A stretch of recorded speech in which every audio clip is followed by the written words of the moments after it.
I came across a security assessment that was done in November of 2019, and it was done specifically for Skagit County elections, in which they identified in November security concerns, a great number of them.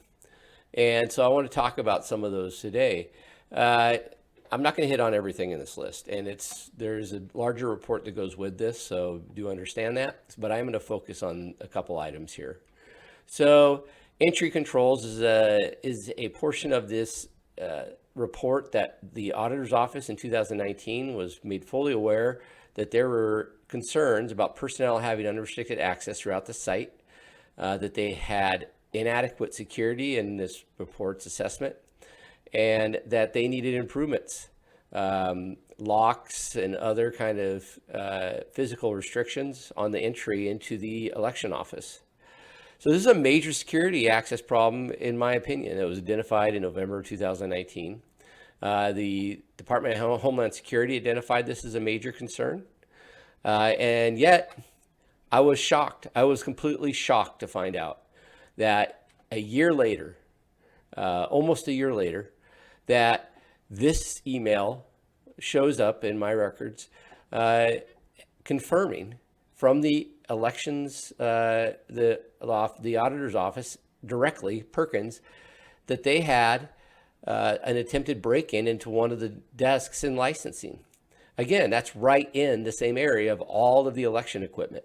That's where everything in elections is. We had somebody breaking in there. They were trying to get into a drawer in one of the personnel's UA's drawers, and if they were wondering if the cameras that we later found were deleted were operational. Now, mind you, they weren't installed at this time, but I was even more astounded to find that there was, after they said, and this is again the auditor, the person in charge of the entire process of security overseeing on behalf of us, the public, that since there was nothing missing, and it appears nothing else appears. I want you to use that word, understand that word, nothing else tampered with.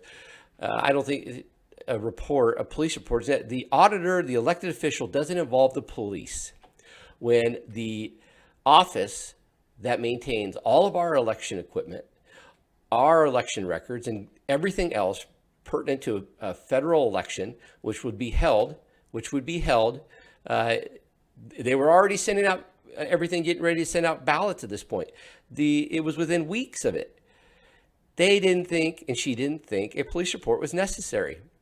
I think the FBI might have even been necessary on this, to be honest. They don't mind investigating this kind of stuff.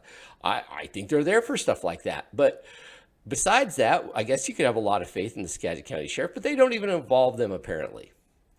And they move beyond this. And this is a major, major issue for me. I think everyone in this county should be aware of this is what our election auditor, elected official thought was okay at the time.